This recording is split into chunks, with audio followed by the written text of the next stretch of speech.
I'll cheat a little bit. I have two books that I recommend to every entrepreneur just starting out. One of them is Profit First.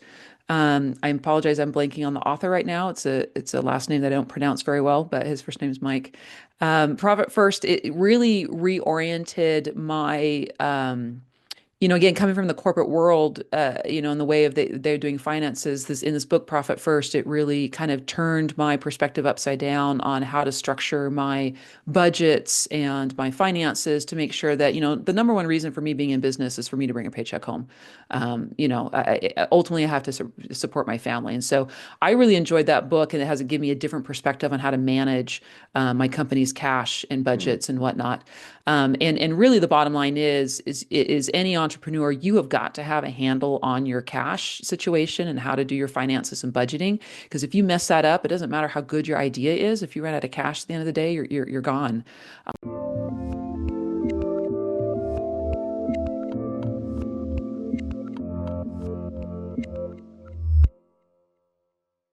This is Devin Miller here with another episode of The Inventive Journey.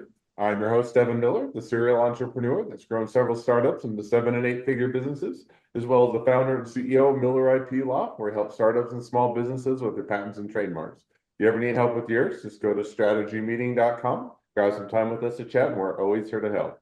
Now, today we've got another great guest on the podcast, Liz.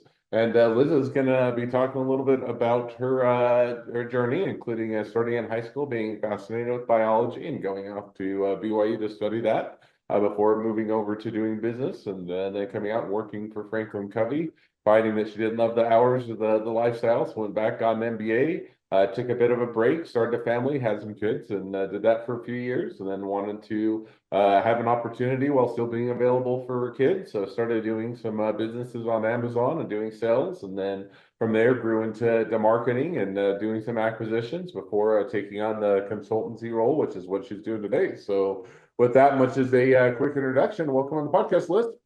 Hey, thanks. I'm excited to be here, Devin. Absolutely excited to have you here. So I just gave kind of a quick overview to a much longer journey. So why don't we rewind and unpack that a little bit and tell us a bit about how your journey got started coming out of high school, being fascinated with biology. Yeah, yeah. You hear a lot of entrepreneur stories where these kids are, setting up these small businesses in high school and so on. And that was not me. I did not realize that early in my life that I wanted to be an entrepreneur. In fact, my father had actually launched his own business while I was in high school, and it did not go well. So it actually kind of soured me to entrepreneurship. And it was the furthest thing from my radar. I loved biology, loved studying it, thought I was going to be a park ranger or scientist or something. And so headed off to BYU to do that and realized that it actually didn't fit well with my personality. I wanted to be around people as much as I love the outdoors and animals, and I'm still an avid hiker and camper and all those things. But doing that as a job, 8 hours a day, it just did not appeal to me. And so I, tried to think what to fall back on. And I'd had a high school job. Actually, at a local Baskin Robbins where my manager there saw some potential in me and put me in charge of the staff and put me in charge of all sorts of things that I don't know why you'd put a 17-year-old in charge of, but she did. And it kind of piqued my interest in business. And so once I realized that being a scientist was not all it was cracked up to be and didn't fit my personality, I got a minor in business at BYU, so I'd have something to fall back on. And um, like you said, ended up with at Franklin Covey working retail because that's what all I had known up until that point was retail. And if anyone has done retail, the hours are brutal. The lifestyle is not very conducive for having a social life when you're working nights, weekends, and holidays. And so started to really, took a step back. What do I want to do? How do I actually accomplish what I want to? I know I love business. I know I love this area, but I need a step up. I need to figure out how I can maybe pivot and get some more experience and do it quickly because I don't want to do retail anymore. And so that's when I decided to go back for that master's degree.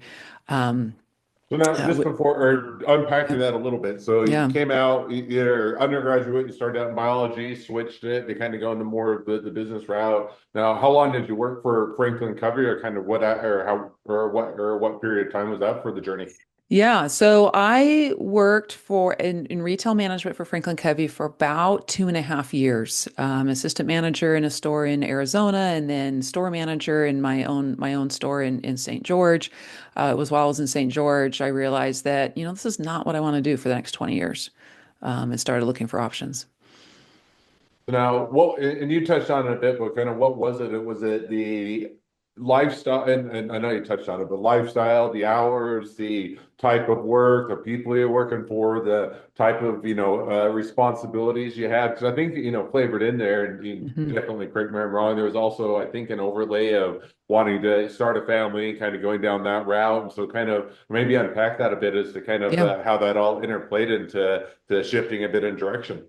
Yeah, of course. The bottom line was I really truly love working for Franklin Covey as a company. They have great mission and values and product offerings and whatnot, but it really boiled down to two things. One was the lifestyle. Again, I was my mid-20s, single, still trying to have a robust social life and working, being a manager in charge of a retail store that was open 6 days a week, holidays, weekends, just was not conducive to that. And kind of the second thing that prompted me to look further was the fact after, doing that for about 2.5 years, I kind of felt like I'd done everything I could in that role, if that makes sense. I'd kind of maxed out my potential. I was hungry to learn more. I was hungry to do more. I was hungry to have more autonomy and more control. Working in that kind of corporate retail model, you kind of show up, open the door, let the customers in, balance the cash. It's not very fairly complex. I wanted to be over P&Ls. I wanted to make strategic decisions. I wanted to have a say in um, you know, uh, in product offering, and I wasn't going to do that where I was. And given the fact I didn't have any other job experience and really just that minor in business, which just gave me a peek at it. I realized, I've got to maybe just go. Maybe the easiest thing is go get some more education and be able to position myself differently to be able to find a different job. And it worked. As soon as I applied for an MBA program at the University of Utah. And when I told my district manager that I had been accepted and I needed to move to Salt Lake, she gave me a store in Salt Lake to manage that had happened to come open. The manager had just left. 6 months into that, I just barely had started my MBA, and because was closer to the headquarters, the Franklin Covey headquarters, I was starting to meet some of the VPs and the president and so on, and got their attention. They found out I was in this MBA program, and they brought me over to the corporate office. And so that kind of, gave me that step out of retail, and I worked in Franklin Covey corporate as a product manager over their paper product line for until, as you mentioned, until I started my family. And that's when things changed again for me, where I realized that I needed, corporate life where I had to be in the office. You can kind of see a theme here. I wanted to have control over my work-life balance. I wanted to be able to be where I wanted, when I wanted. And although I'd gotten away from the nights and weekends, now I'm in an office 9 to 5. I'd rather be home with my kid, while doing something on the side to kind of, appeal that part of myself. No, that definitely makes sense. Now, kind of throughout that, you said, okay, go off and got the MBA. Now, at that point, you mentioned, starting a family or looking to go in Mhm. that direction. So was that kind of got the MBA or in contemporaneous started the family, or kind of what order was that as far as MBA, shifting gears, doing family, and then looking for an opportunity to kind of incorporate the direction that you're wanting to go? Yeah, I got married. My MBA was a 2-year program. I got married during that second year, and then we started a family. By then I was 30 years old and was ready to start that family. The biological clock's ticking, and so we had our first baby pretty quickly. Just about, gosh, it was about almost a year after I graduated with my MBA. And had some generous time off, and they were willing to work with me and let me work from home a few days a week, but that wasn't going to be permanent. And so, I started making plans to actually just be home for a few years. I had my second daughter 2 years after my first, and just wanted to be able to spend that time with them. It had been my dream for a long time was to be home, be a mom, spend my time raising my kids. What I didn't know was, 4 or 5 years into that, as much as I loved my children, I really missed being in the workplace, and I missed being able to again, uh, you know, uh, be a part of something bigger than myself, being a contributor to kind of a broader society outside my little home. And that's what kind of led me to get back into work again, and was kind of the first step actually along my entrepreneur journey. No, that makes sense. Now, so you shifted gears, going down the MBA, getting that in place, took a bit of time off, spent some time with the family, coming back into the workforce and kind of looking for a path to balance, continuing to, be in the kid's life, while also having the balance of going back in the work field and otherwise going down that path. Now, as you're balancing all that out, kind of how did you decide what direction to go, or what business or what industry, or kind of how you would re-engage on the career path part or portion of life? Yeah, yeah. I wish I could say I had some, great grand plan to go do this marvelous thing, but the reality was at that time my bar was pretty low. I wanted something flexible I could do from home. I could control my hours. Applied for a variety of just little jobs here and there. And this was in gosh, what year was this? This was in 2010, 2011. This is before work from home was kind of a thing, way before the pandemic. Not a lot of people were doing it. And I ended up stumbling across a job posting I was living in Pleasant Grove at the time in Utah, and stumbled across a job posting by a gentleman and his wife in Heber City, Utah, who, they were looking just part-time work from home. They had started this thing called Amazon FBA selling, which I had never heard of before.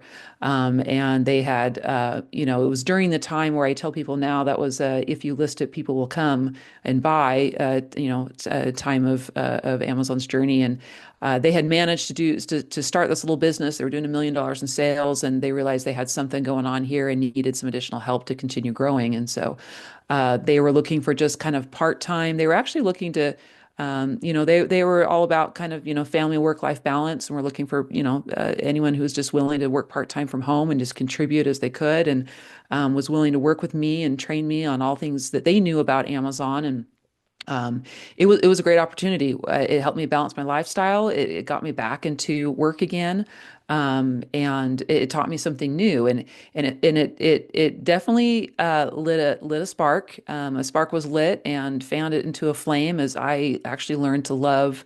The whole selling on Amazon ecosystem. Not only that, one of the reasons why I caught his attention, he told me later, was because of my experience at Franklin Covey developing products, because of my MBA and experience in business strategy, and he wanted that type of person to come in and help grow the company.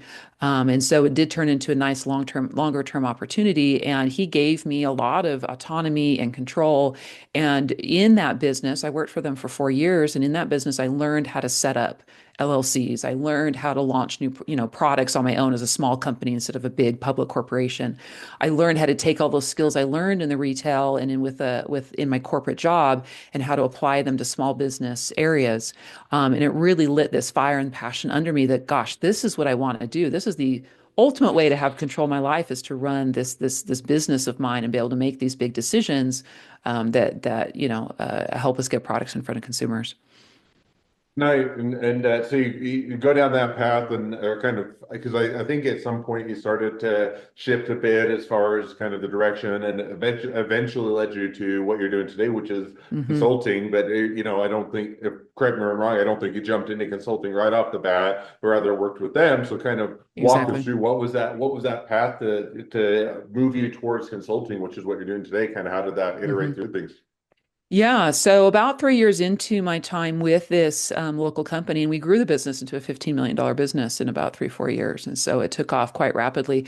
Around that same time, like I said, when I joined Amazon, was kind of a if you list it, it will sell type marketplace. Around 2014 or so, Amazon started realizing that there was a lot of money to be made in helping brands build a brand, advertise their products. And that's when they started launching things like Amazon branded storefront, Amazon sponsored advertising, which is just a given today.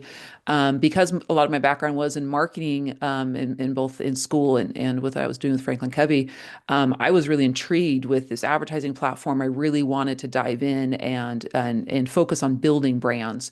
The company I was with was more focused on the buy sell model, where they would go to trade shows, collect thousands of UPCs from sellers, and then we would engage our buyers to go buy whatever UPC or SKU number made sense to sell on Amazon. It was very much a transactional business that they were starting to lean into, that was most on volume, thousands and thousands of SKUs. We're not interested in leaning into brand marketing and testing all these new tools that Amazon was releasing. So I decided that. I made enough connections in the industry at that point that I started consulting for a few brands on the side, and then decided to rip off the Band-Aid and quit my job. Took on a few more consulting partners, and started helping brands actually build a brand on Amazon rather than just sell widgets. That turned into, after a year of just me being on my own, I started hiring help. Started, account managers, ad strategists, copywriters, and started kind of building more of an agency model where I again could be overseeing that strategy and had some other people hands on keyboard helping me do the work.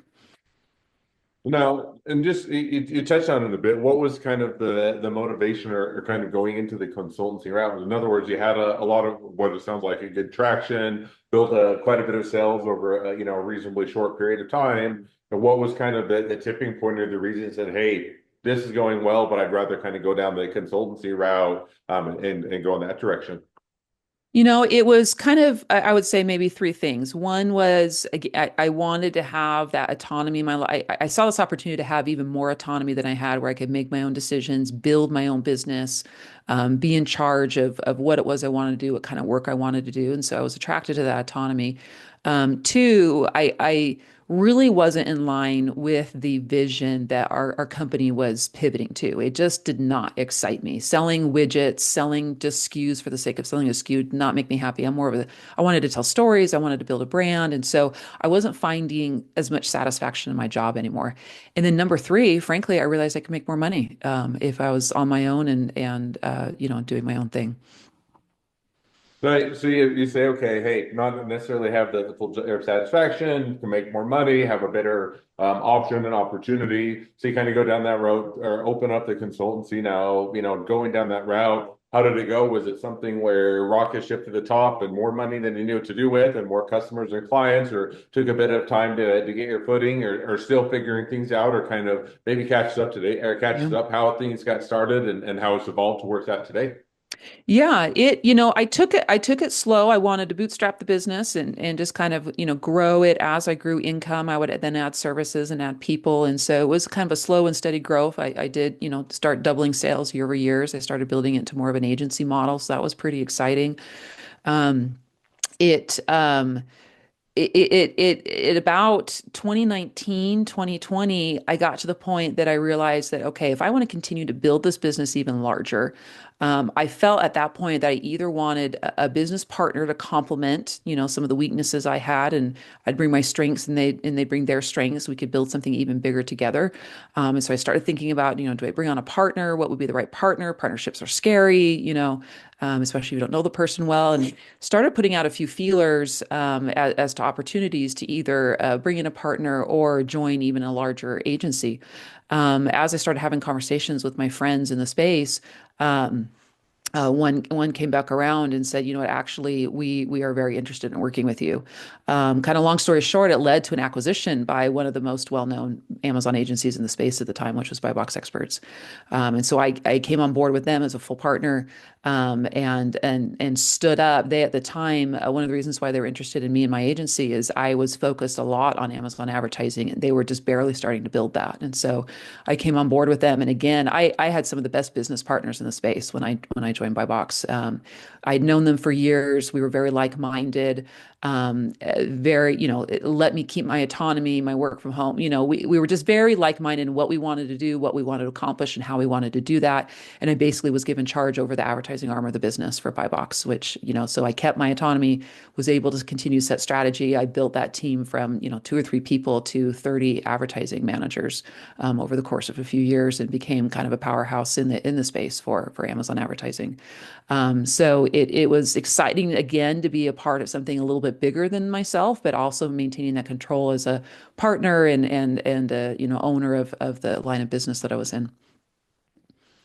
Makes perfect sense, and sounds like it's always exciting to have that acquisition build into something that somebody else is willing to pay a good amount for, and to be able to make that exit now. Kind of catch us up. So where are things at today? Yeah. Where are you at? Where are you headed? Kind of what is the status of the next phase of the journey? Yeah, we went through after I joined Buy Box, we went through another acquisition by a billion-dollar retail brand out of the Midwest. And so I got pulled into that, and it was kind of funny because I found myself almost full circle working for another retailer who had not necessarily been very brand focused, and we did a lot of work there. And then over time, I realized that I wanted to get back a little bit to my entrepreneurship roots and get back to one-on-one consulting and brand building. So I exited this retail buy box partnership. Um, Gosh, when was it? 2023, and kind of came back to consulting and helping.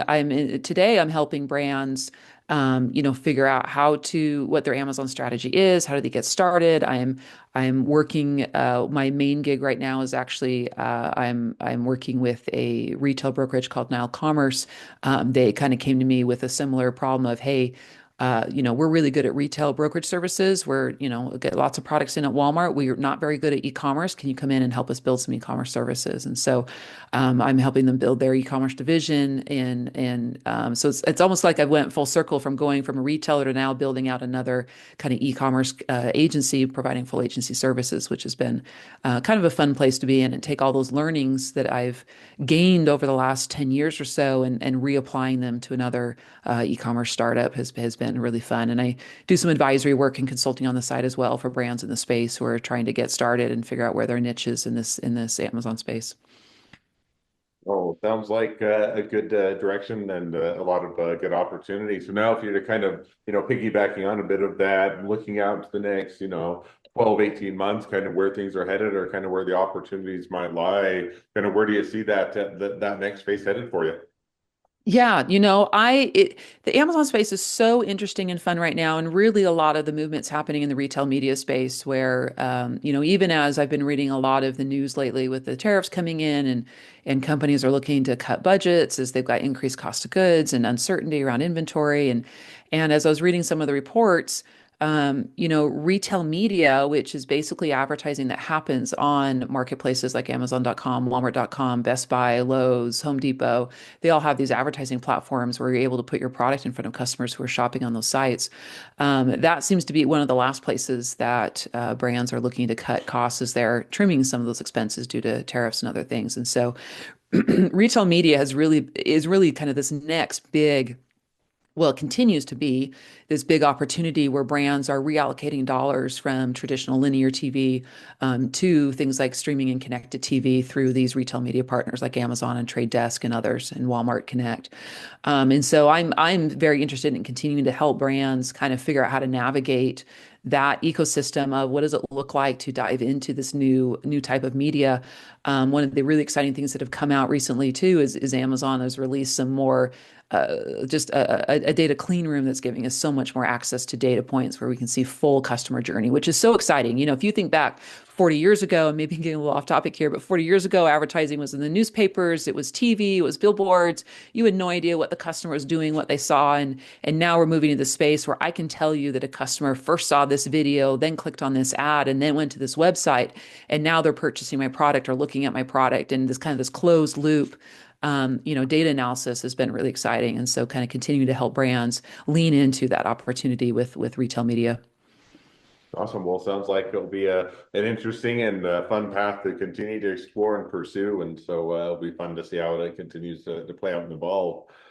Well, with that, now as we've kind of reached the present day of your journey, and even looking a bit into the future as far as where things may be headed, it's a great time to transition to the two questions I always like Yeah. to ask towards the end of each episode. So we'll jump to those now. So with that, the first question I like to ask is, along your journey, What was the worst business decision you ever made? What'd you learn from it?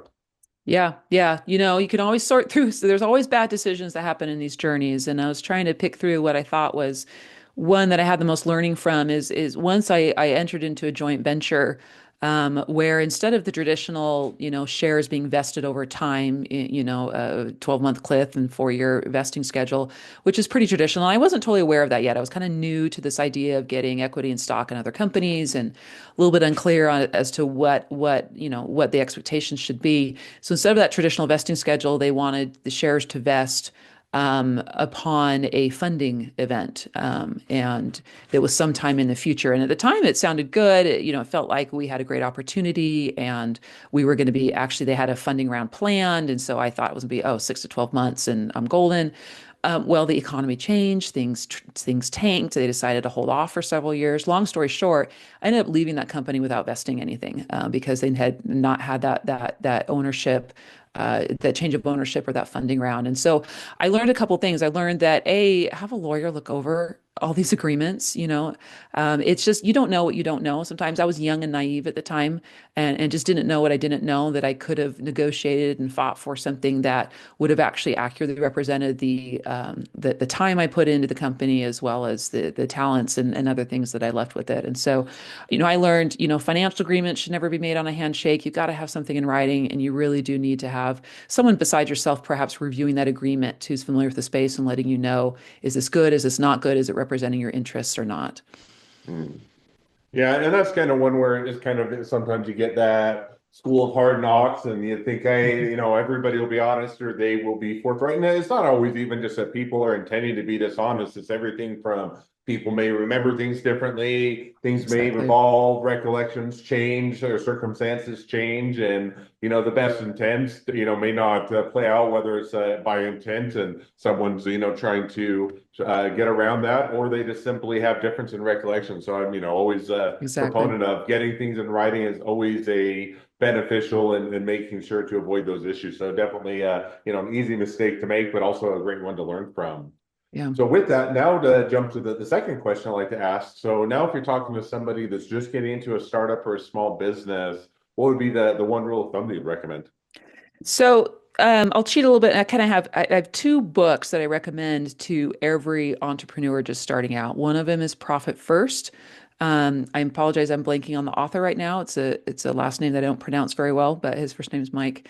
Profit First, it really reoriented my again, coming from the corporate world, in the way of they're doing finances, in this book, Profit First, it really kind of turned my perspective upside down on how to structure my budgets and my finances to make sure that, the number one reason for me being in business is for me to bring a paycheck home. Ultimately, I have to support my family. And so I really enjoyed that book, and it has given me a different perspective on how to manage my company's cash and Hmm. budgets and whatnot.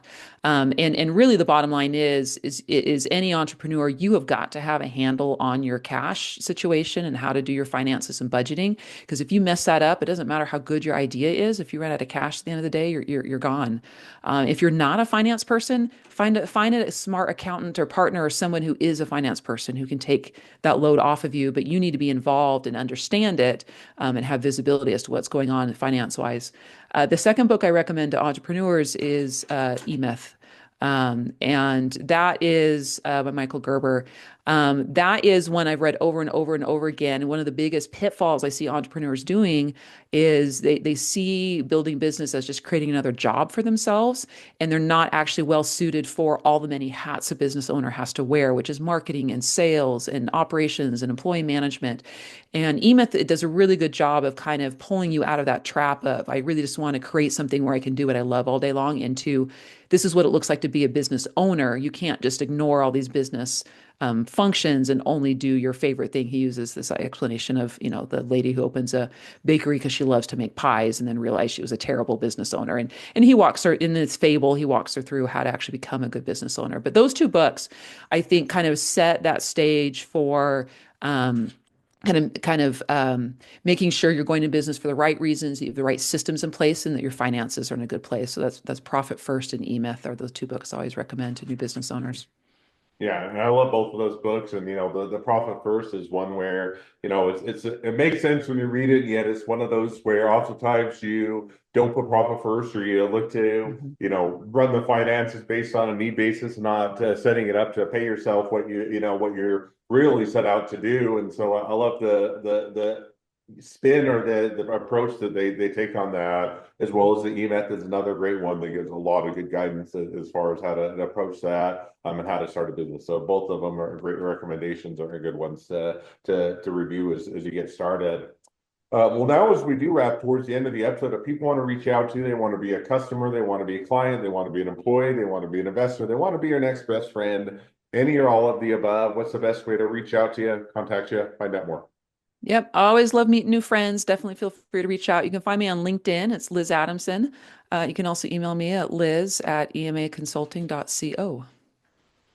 Awesome. Well, I definitely encourage people to reach out, support a great business, make a new connection, and if nothing else, make a new best friend. So, with that, thank you again, Liz, for coming on the podcast. It's been a fun, it's been a pleasure. Now, for all the other listeners out there, if you have your own journey to share and you'd like to be a guest on our podcast, we'd love to have you. So, just go to inventiveunicorn.com, apply to be on the show. Couple more things as listeners, make sure to click share, subscribe, leave us a review, helps us to reach even more startups and small businesses to help them along their journey to success. And along that note, along your journey, you ever need help with patents or trademarks or anything else through startup or your small business, just go to strategymeeting.com, grab some time with us to chat, and we are always here to help. Well, thank you again, Liz, for coming on the podcast, and wish the next leg of your journey even better than the last. All right. Thanks so much, Devin. Thanks.